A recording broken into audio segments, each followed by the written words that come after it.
এই মুহূর্তে খুলনা জেলা প্রশাসকের কার্যালয়ে আছেন সহকর্মী আব্দুল্লাহ আল মামুন রুবেল, ঠাকুরগাঁওয়ে আছেন আব্দুর রশিদ জীবন এবং বরিশালে অপূর্ব অপু। শুরুতেই যাচ্ছি রুবেলের কাছে।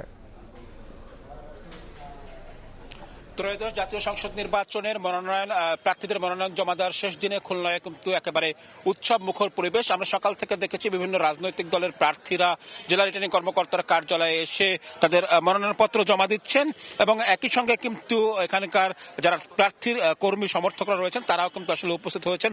যদিও মূল বাউন্ডারিতে আমরা বিভিন্ন প্রার্থীর পক্ষে কর্মী সমর্থকরা উৎসব মুখর পরিবেশ সৃষ্টি করলেও যখন মনোনয়নপত্র জমা দিতে যাচ্ছেন তখন কিন্তু আমরা দেখেছি নির্ধারিত যে কয়েকজনের যার কথা তারাই কিন্তু আসলে যাচ্ছেন।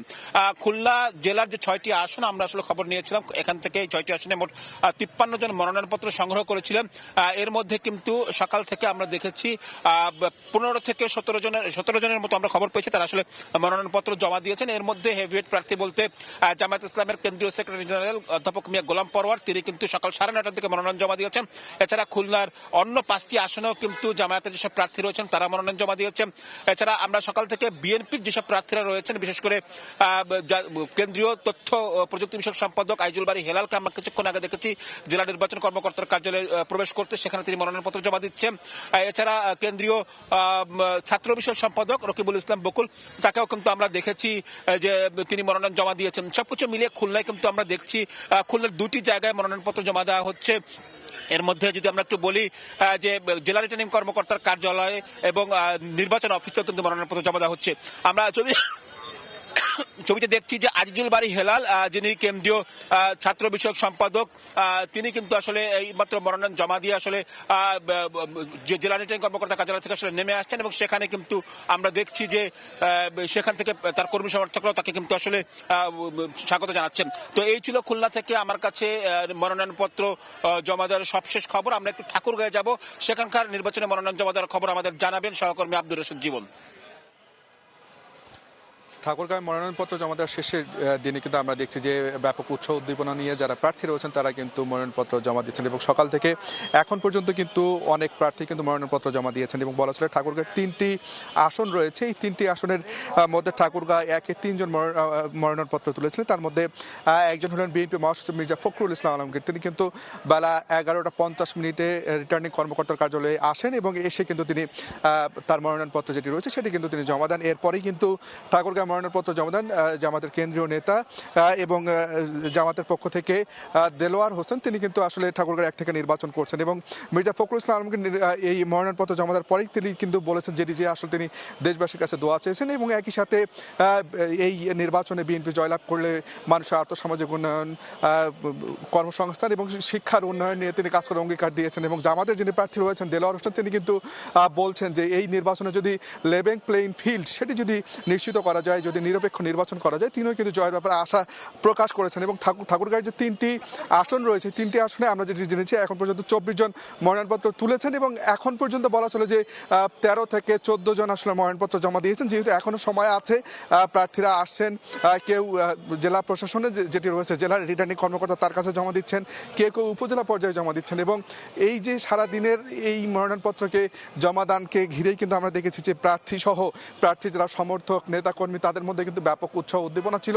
যদিও সেই উৎসাহ এবং উদ্দীপনা সেটি রিটার্নিং কর্মকর্তার কার্যালয়ের বাইরে তারা রেখেছিলেন এবং আচরণবিধি মেনেই তারা কিন্তু শুধুমাত্র 4 থেকে 5 জনকে নিয়ে এসে রিটার্নিং কর্মকর্তার কার্যালয়ে তারা কিন্তু আসলে এই মনোনয়নপত্র জমা দিয়েছেন এবং বলা চলে সব মিলিয়ে ঠাকুরগাঁয়ে কিন্তু মনোনয়নপত্র জমা দেওয়াকে কেন্দ্রে কিন্তু একেবারে উৎসবমুখর পরিবেশ তৈরি হয়েছে। তো এখন পর্যন্ত এই ছিল ঠাকুরগাঁ থেকে সবশেষ। বরিশালে আছেন আমাদের সহকর্মী অপূর্ব অপু, যাচ্ছে তার কাছে। দেখুন, ঠাকুরগাঁও কিংবা খুলনার মতোই বরিশালের চিত্র একই। এখানে আজকে সকাল থেকে মনোনয়নপত্র জমা দিয়েছেন বিভিন্ন রাজনৈতিক দলের নেতারা। ত্রয়োদশ জাতীয় সংসদ নির্বাচনকে ঘিরে একটা উৎসবমুখর পরিবেশ রয়েছে বরিশালের 6টি আসনই এবং আমরা এই মুহূর্তে রয়েছে বরিশালের জেলা রিটার্নিং কর্মকর্তা কার্যালয় অর্থাৎ জেলা প্রশাসকের কার্যালয় ঠিক সামনের চত্বর। এতক্ষণ এই জায়গাটিতে উপচে পড়া ভিড় ছিল বিভিন্ন রাজনৈতিক দলের নেতাকর্মীদের। কার্যত এই মুহূর্তে তুলনামূলক ভিড় কম, নেতাকর্মীরা চলে যাচ্ছে। কিছুক্ষণ আগে বরিশাল সদর আসনের সংসদ সদস্য প্রার্থী বিএনপি মনোনীত মুজিবুর রহমান সরওয়ার, তিনি তার নেতাকর্মীদের নিয়ে এখানে মনোনয়নপত্র জমা দিয়েছে, এখান থেকে চলে গিয়েছেন। তার আগে জামায়াতের সহকারী সেক্রেটারি জেনারেল সদর আসনের মোয়াজ্জেম হোসেন হেলাল, বরিশাল 3 আসনের বিএনপির হেভিওয়েট প্রার্থী অ্যাডভোকেট জয়নুল আবেদিন, বাসদ মনোনীত ডাক্তার মনীষা চক্রবর্তী, চরমোনাইর এর আগে দিয়েছে চরমোনাই শায়েখে চরমোনাই পীর সাহেব মুফতি ফয়জুল মোহাম্মদ করিম, তিনি গতকাল কি এখানে জমা দিয়েছেন। অর্থাৎ একে একে বিভিন্ন রাজনৈতিক দলের নেতাকর্মীরা তারা এখানে তাদের দলীয় নেতাকর্মীদের সঙ্গে নিয়ে মনোনয়নপত্র জমা দিয়েছে। রিটার্নিং কর্মকর্তা জানিয়েছেন বরিশালের 6টি আসনে 22,83,000 অর্থাৎ প্রায় 23 লাখ ভোটার নির্ধারণ করবে কে তাদের জনপ্রতিনিধি হয়ে আগামীতে সংসদে তাদের হয়ে এই এলাকার ভাগ্য উন্নয়নের কথা বলবে। ভোটাররা বলছেন যে একটি সুষ্ঠু নিরপেক্ষ নির্বাচন হবে এবং যারা প্রার্থীরা তাদের সমর্থকদের যারা রয়েছে এবং দলীয় নেতাকর্মীরা রয়েছে তাদের মধ্যে যে একটা উৎসবের আমেজ রয়েছে, তারা স্লোগানে মুখর করছে গোটা শহর জুড়েই। এখন দেখছি যে তাদের ভিতরে একটা আলাদা উৎসবের রং, নির্বাচনী যে আমেজ সেটি তারা নিয়ে আসার কথা বলছেন। এবং বিএনপির প্রার্থীদের বাইরেও এখানে বরিশাল শহরে বরিশাল সদর আসনে হেভিওয়েট জামায়াতের আরেক প্রার্থী রয়েছে মোয়াজ্জেম হোসেন হেলাল এবং ইসলামী আন্দোলন বাংলাদেশের মুফতি মোহাম্মদ ফয়জুল করিম। সবাই বলছে যে হাড্ডাহাড্ডি লড়াই হবে। সেই ক্ষেত্রে এই মুহূর্তে জেলা প্রশাসকের কার্যালয়ে প্রার্থীদের নেতাকর্মী যারা দলীয় সমর্থক নেতাকর্মীরা রয়েছে তারা অবস্থান করছে।